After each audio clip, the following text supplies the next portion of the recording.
सुनो ब्राह्मण, हमारे पसीने से बू आती है तुम्हें, तुम हमारे साथ आओ, चमड़ा पकाएंगे दोनों मिल बैठकर। दलित साहित्य को पहचान दिलाने के लिए तमाम दलित साहित्यकारों ने अथक परिश्रम किया, समाज से संघर्ष किया, मनुवादी लेखकों से संघर्ष किया, जिसके बाद दलित साहित्य को पहचान मिली और दलितों की आवाज दुनिया के सामने आई। दलित साहित्य को जन जन तक पहुंचाने वाले तमाम साहित्यकार हुए, लेकिन उनमें से कुछ लोग ऐसे थे जिनकी लेखनी में इतनी ताकत होती थी, जिनके शब्द बाण इतने कर्कश होते थे कि मनुवादी छलनी हो जाते थे। उन्हीं में से एक थे दलित साहित्य के शेक्सपियर कहे जाने वाले दलित विमर्श के महान कवि मलखान सिंह।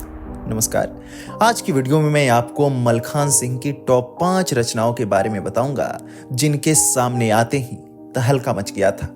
आगे बढ़ेंगे उससे पहले यदि आपने अभी तक हमारे चैनल को सब्सक्राइब नहीं किया है तो इसे सब्सक्राइब करें और वीडियो को लाइक करें।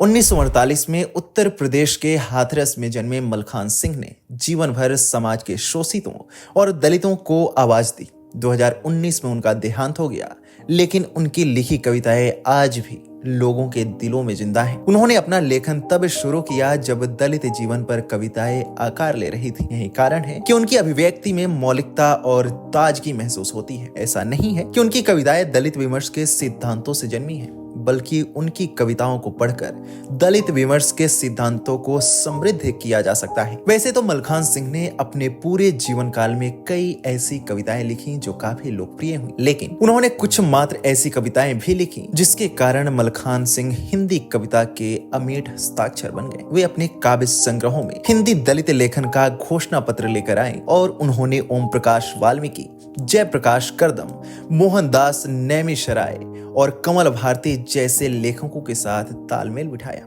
हमारे गांव में सुनो ब्राह्मण, मुझे गुस्सा आता है, छत की तलाश, मैं आदमी नहीं हूं, उनकी लिखी कुछ चुनिंदा कविताएं हैं जिन्होंने दलित साहित्य की दुनिया में तहलका मचा दिया। मलखान सिंह की सबसे लोकप्रिय कविता सुनो ब्राह्मण है।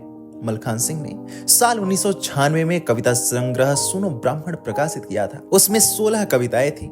पुस्तक का पेपर बहुत ही साधारण था, लेकिन पुस्तक असाधारण हो गई। दरअसल उस समय कई दलित कवि अलग अलग स्तर की कविताएं लिख रहे थे, लेकिन मलखान सिंह को कविताओं की वह शैली और शिल्प पसंद नहीं था। इसलिए उन्होंने नई शैली और शिल्प की कुछ कविताएं लिखी जो समय के साथ लोकप्रिय हुई और आज JNU जैसे विश्वविद्यालयों में पढ़ाई जाती है। उन्होंने यह कविता दलित समाज के प्रारंभिक संघर्ष को समझने के लिए लिखी थी और यह कविता दलितों के संघर्ष को विस्तार से उजागर करती है। उनकी इस कविता की कुछ पंक्तियां इस प्रकार हैं। सुनो ब्राह्मण, हमारे पसीने से बू आती है तुम्हें, तुम हमारे साथ आओ, चमड़ा पकाएंगे दोनों मिल बैठकर। शाम को थककर पसर जाओ धरती पर, सूंघो खुद को, बेटों को, बेटियों को, तभी जान पाओगे तुम जीवन की गंध को। बलवती होती है जो देह की गंध से। इसके अलावा मैं आदमी नहीं हूं शीर्षक से लिखी गई उनकी दोनों कविताओं में यह संघर्ष व्यक्त हुआ है। इन दोनों कविताओं की शुरुआत इन्हीं पंक्तियों से होती है। मैं आदमी नहीं हूं साहब, जानवर हूं, दोपाया जानवर। आदमी से कमतर समझे जाने का दर्द उनकी मुझे गुस्सा आता है शीर्षक कविता में भी व्यक्त हुआ है, जिसकी कुछ पंक्तियां इस प्रकार हैं। मरते समय बाप ने डबडबाई आंखों से कहा था कि बेटे, इज्जत, इंसाफ और बुनियादी हकूक सबके सब आदमी के आभूषण हैं, हम जैसे गुलामों के नहीं। मुझे गुस्सा आता है कविता में वह बताते हैं कि मेरी माँ मैला कमाती थी और मेरे पिता बेगारी करते थे और मैं मजदूरी से बचा हुआ खाना इकट्ठा करके खाता था। अब इतना बदलाव आ गया है कि जोरू कमाने चली गई है और बेटा स्कूल चला गया है और मैं कविता लिख रहा हूँ। इस तरह से मलखान सिंह ने अपनी कविताओं के माध्यम से अलख जगाने का काम किया और हमेशा हमेशा के लिए इतिहास में अमर हो गए। आपको हमारी यह वीडियो कैसी लगी हमें कमेंट सेक्शन में जरूर बताएं।